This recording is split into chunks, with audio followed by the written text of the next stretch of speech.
New figures from Public Health England found the North East has the highest rate of crack cocaine and opiate use in the country. Let's speak to Simon Stevens from Addictions UK. Thanks for coming into the studio this morning. We do appreciate it. Morning, Simon. guys. Just to explain what is the crack cocaine and opiate use, we mentioned these things, but what exactly are they?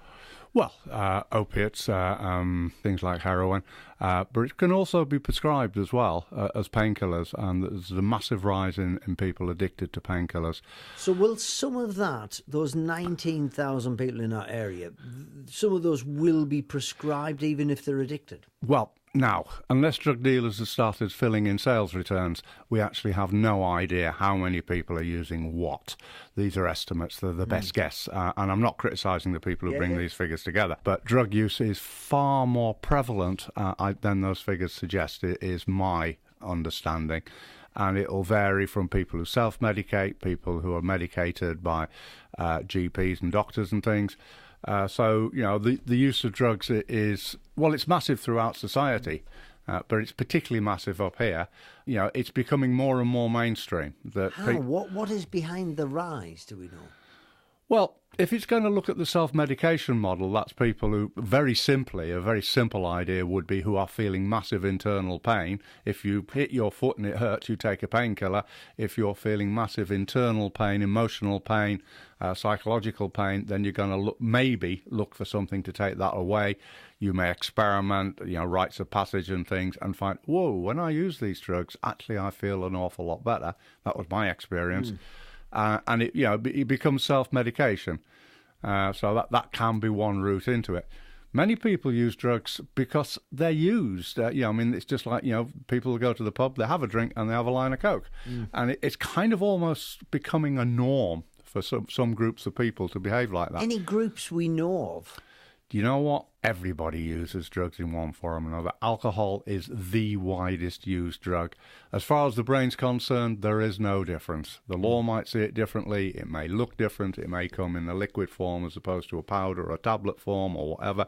But the brain, no, it's the same thing. And are people starting to get these drugs in different ways? Is that perhaps another, you know, reason for this spike? I'm not sure that Amazon, I mean, let's not accuse Amazon of delivering drugs, but you know what? Somebody is copying that model somewhere.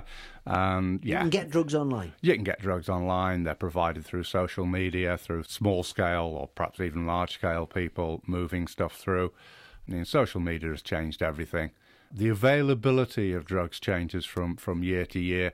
Right now, crack cocaine, opiates are readily available. They're being very skillfully marketed. Those are the ones that are now hitting, you know, the better the marketing, the higher the market share it'll get. We've had a text in, Simon, from Susan in Northumberland. That's not her real name, but she says she works in substance misuse. And in one of the areas mentioned, crack cocaine is a really big problem. She won't come on, but she says she's worked in Durham and says it's a real problem in pit villages. I just wonder, it beggars belief that this is happening. Why should it be happening there, do you think? It's not the same as it used to be in, say, in the 1950s, 1960s, 1970s, where these places were socially isolated. They're not anymore. We just live in one big community. Availability is such, you know, you can move around easily, you can move the message easily through social media. So why wouldn't it be available in places that previously you wouldn't have thought it would be available? You might also wonder if those people who struggle more with life are, and I have to be very careful here, are more likely to be left behind in low-quality housing, which might be what she's actually saying there. And they're also possibly the same people who are self-medicating. So perhaps there's some logics to be found there. And ultimately, if this, you know, being a drug user, it ends in two ways, really. You get better or you die. I mean, absolutely. It's the same with alcoholism as well. Any sort of drug, any alcoholism, and they are the same thing. Anybody who's actively using whichever is going to die prematurely. So to get better, Simon, there is help out there. You can get help, but you've just got to reach out for it. You've got to hit rock bottom, was my experience. I mean, I'm very open about my own past in these things, and I'm open because one of the things that I was very isolated in my drug use. I mean, there's all kinds of different ways people use drugs. I didn't know you could get better. And it was kind of, whoa, you can actually do that? Yeah. And I know that sounds silly, But I'm a little older than perhaps some people who will be listening to this. My knowledge of recovery was solely, Cagney and Lacey. For those of you who don't know that, look at... I remember it. Yeah, there we go, yeah.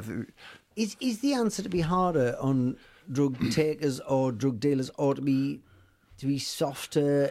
That's a debate we've had in the North East. It's a massive debate that's being had. There's two ways of looking at it. From my perspective, when drug use becomes untenable to you, you will embrace the notion of change. If it is made doable because somebody is providing you with drugs, or they're taking away all the problems it creates, then why would you change? So somebody in your family is a codependent, somebody who's helping you. Well, it's not just the family. The state can you can actually buy into that as well. If the state gives you free drugs, then, hey, there you've got your breakfast. Then you can go out and get, you sort of dinner and tea yourself. So you can guess from what I'm saying there that I'm more inclined to say bringing about a rock bottom is a better way to go. I also hear the argument that harm minimisation, making drug taking safer, is also something to be considered. But if it's safe and it's not causing you a problem, like very directly, then you're not going to change. Simon Stevens, thank you as ever for coming in. Makes a big difference to the interview, and we appreciate it.